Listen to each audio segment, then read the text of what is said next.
असां मस्त दीवाने इश्क दे, साडे लूं लूं इश्क दा रोग। सानू काफर आख दे मुल्लां, असां जग दे वखरे लोग। असां माही माही कूक दे, साडा विरद ना कोई होर।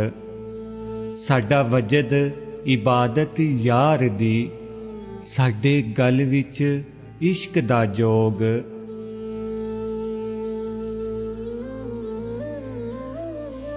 इश्क नहीं होंदा नाल तवीतां, ते छड़ दे कलम दवातां।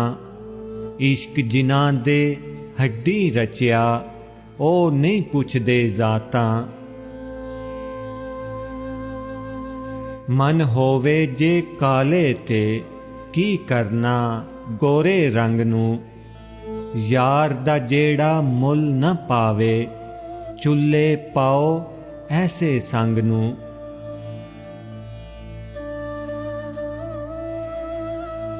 मैं लख हसावां लोकां नूं, मैं लख वटावां जोग।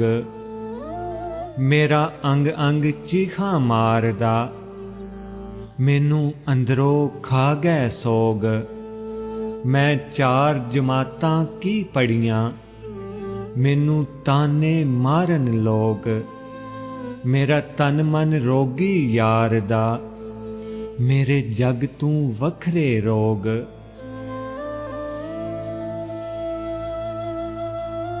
इश्क दे रोग अवल्ले होंदे, ते गल विच पांदे फाई।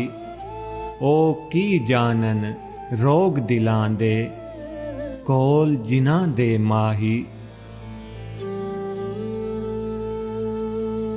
अंदर जे कर साफ ना होवे, हज भी सैर सपाटा हो। कर कर बदियां बुढ़े होए, ते लक होए डिंगे। हड्डियां दा चूरा मुक गया, पर अमल ना होए चंगे। मावां बाज सहारे औखे, बाप बिना किनारे औखे। ऐ दुनिया एक मुसाफिर खाना, एक आवे एक जावे। किसे दी की मजाल मुहम्मद, ऐथे पक्के डेरे लावे।